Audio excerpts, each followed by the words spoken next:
Welcome to Small Arms Solutions. Today we're looking at the Rock River Arms LAR-PDS, or piston-driven system. We need to go back in time a little bit to the, quote, piston craze. Probably would say, around 2008, 2009, that time period where everybody decided they had to go with a external piston because the direct gas was no good. Now, that goes without saying. I am a fan of the direct gas with a properly made system, but people were asking about external piston operated rifles. So many manufacturers decided to just give it to them rather than to give that business away. For instance, like Colt, when the HK416 came out, rather than give the customers what they asked for, they wanted to insist that the direct gas system was better and only offer them the direct gas. Well, when customers would put out RFQs for rifles that were specific external piston, Colt would have nothing to sell them, and they would turn it over to H&K or anybody else. Well, many companies got smart, and what they did was they said, all right, we may not agree with it's the way to go, but we'll give it to you. Now, some companies did some very simple modifications to make ones that did not work very well. And then there were some other companies who decided, we're going to redo this thing, we're going to make it right. If we're going to make an external piston one, we're going to do it right. We're going to design the rifle, the system around the rifle, which is pretty much what Rock River did here. What we have here is a very good example of a properly made external piston. Rather than trying to convert an AR-15 to fire, from an external piston system, they actually redesigned the upper receiver and the lower receiver to make a proper external piston system. So what we're going to do is we're going to go over this thing from back to front. Now, one thing you're going to see is you're going to see a lot of M16 in this. Well, you will. The lower receiver and its components, yes. However, the lower receiver is not compatible with the M16. This is specifically designed for this external piston-driven system, as well as the upper receiver. These are proprietary components specifically for this model. So what you're seeing here are not standard AR-15 upper and lower receivers. These are custom designed for this type of an operating system. First, we have the stock assembly. Now, due to the fact this is an external piston, your spring is located in the inside, so there's no need for receiver extension, which enables you to have a side-folding stock. As you can see here, there's no buffer. There's nothing that's needed. I'm sure if this system would have gotten a little more popular, they probably would have made some different types of stocks. They were probably a little bit easier to use. They were a little bit thinner. But to keep, with the AR-15 theme where you can say, I want 6 positions, I want to put any factory stock on it I can, this was a logical choice. So this way we can, regular receiver extension comes with a standard stock, but you can put any one of the, God knows how many aftermarket stocks there are out there. So 6 position, and then you close it. Now, when you have this thing closed, you're looking at about 26 inches overall. Now, when you have this thing open with the stock all the way, you're looking at about 37.5 inches. You close it up, 34.5 inches. So you get many different overall lengths that you can have with this thing. Now, looking on the right side here, you'll see your magazine release, and it's familiar. You have injection port cover. You notice there's no forward assist. Again, it's not needed. I'm not a forward assist fan to begin with, but you do have up here an ambidextrous cocking handle, where you can adjust up here for your right-handed, or you can close it up here and open here for your left-handed, depending on however you want it. And that's how it is actuated. All there is to it. This is a non-reciprocating charging handles here as well, which is something else that many people do like about it. Now, looking forward, we have a standard 16-inch chrome moly vanadium barrel, manganese phosphate chrome-plated barrel. It is a 1 9-inch twist. 1 9-inch twist, as long as you're not looking at 77 grain ammunition, is ideal. It's ideal for 55 grain, 62 grain, and 69 grain. So it's a good all across barrel for any ammunition that's out there, with the exception of going to the 77 grain, and of course above that. Now, you do have a one-piece handguard here. I'm not going to call this free-floated, but the handguard does not touch the barrel. Neither does the top here. It's all done by the gas block, as you see here. Now, the gas block, you'll see there's 1913 rails underneath, and up top this is flat. You have a full-length 1913 rail, so you could put a backup sight on here if you so chose. This is a proprietary barrel nut system. Now, the gas block, as you see here, is held on by set screws. This is probably the only thing I would really want to criticize in this rifle, is the fact that I prefer drilled and pinned, especially when you have an external piston where you have an operating rod smacking back and forth there. I do believe that the drilling and pinning would be a lot better. You do have an adjustment valve on here for suppressed, unsuppressed. And you do have your standard safety location, standard bolt catch. And again, you can put any safety you want in here, any bolt catch you want, anything that's compatible with the AR-15. These parts are compatible, though the upper and lower receiver are not. You do have a 2-stage trigger on here as well. That's what it comes with. However, you can choose any kind of trigger that you would want in this thing. The optics we have on here is a DI Optical Rave 2, or Raven 2, which is a red dot sight powered by a CR123, and you also have the electronic dials over here. You don't have to use any kind of a knob. It's all electronic on the arms mount. And we also have a 3-power magnifier, which is also on an arms throw lever mount, the 78B. What we're going to do is we're going to take this thing apart. We're going to show sort of what makes this thing tick. Disassemble is very similar to that of any AR-15.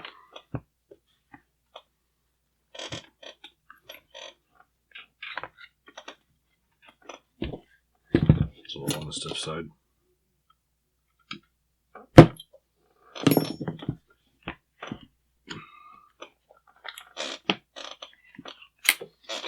Now, looking at your receiver, you can see how this is very different. This is not the same kind of a receiver you have on your standard M16. So you're not going to convert one from this upper receiver onto a lower receiver. This is going to be different. You notice we do have a few QD sockets on here as well. One here, one on the top, for you to be able to put your stock on. And again, we can swap out any stock system we want on this thing. Now, to remove the bolt carrier mechanism, we push inward and down. And you can see we have an AK type recoil spring. And here we have the bolt carrier group. Now, the bolt is very similar to that of the M16. In fact, I do believe this is interchangeable. So when disassemble here, we basically have an M16 type bolt system.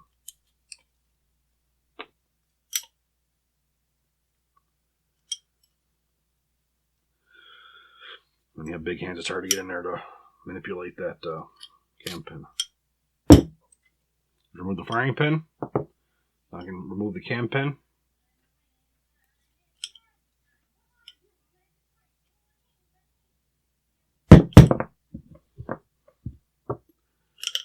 And we have the bolt. Now, you can use the same bolt. As you can see here, we just have the tracks manufactured in here for the gas rings because obviously you don't need it. And there is your operating system. Now, in order to get to the piston, we have to remove a roll pin, which we will do.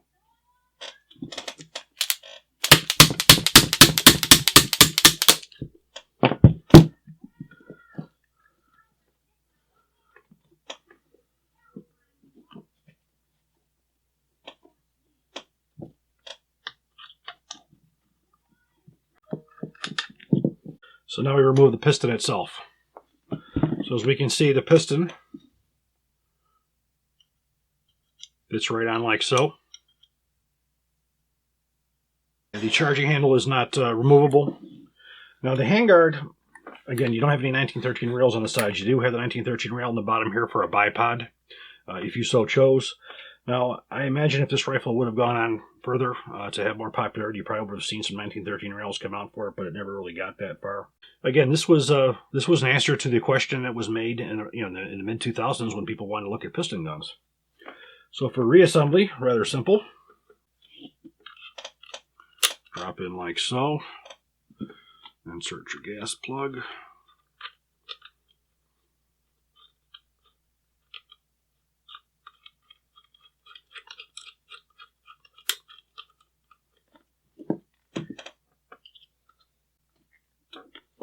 We're going to reinstall the pin.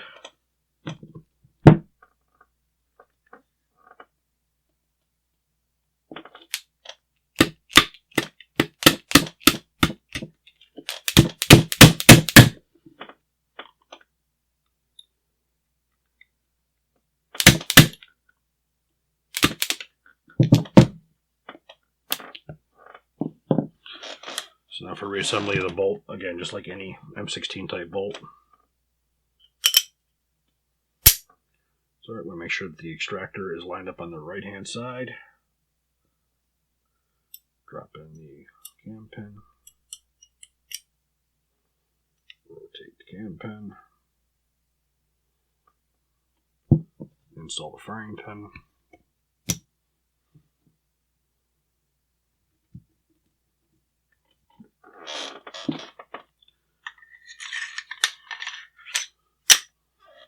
Now we're going to install the operating rod and recoil spring.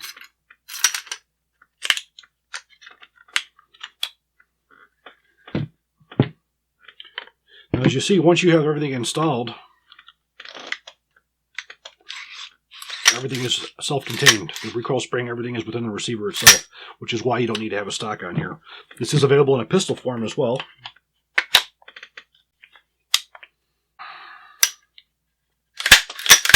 What we're going to do now is we're going to take this thing to the range. We're going to see how it shoots.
Now, for as far as accuracy was concerned, this was on par with any AR. I only shot at 50 yards with it, but it was about an inch and a half at 50 yards with just regular old Black Hills 223, and I didn't try any match ammunition out of it. Now, for MSRP is $1,685, so I'm sure you can find them in the wild, a little cheaper than that. But I think you need to understand where this thing comes from. This comes from that demand in that 2009 time period where people wanted to go to external piston.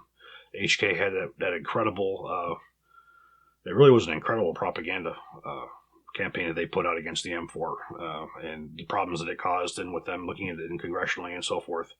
But at that time period, many companies came out with external piston guns. So this is just one of many of the different manufacturers. I think Rock River did a very good job at their execution. I think at the time that it came out, they wanted to get something out so you don't see a lot of the refinements on here like the 1913 rails on the bottom here, or a thinner stock. The external piston, if you want to call it external piston movement, has really come to, I don't want to say a standstill, but it's slowed down to pretty much nothing. I think people are pretty much over it. They realize that a properly made direct impingement system or internal piston system is just as reliable as any external piston system. A lot of people who've talked about the differences are not really very experienced. You do have some military guys who are. I've used both systems. I'm a proponent for the direct gas being made properly. The only really benefits that you will get is you avoid some of the gases coming back here. Now, again, when we look at the gas coming back into here in filth, what is your threshold? How many rounds do we need to fire without cleaning? We fired both the internal piston and external piston guns over 1,000 rounds without cleaning. The Army defines a battle as 300 rounds.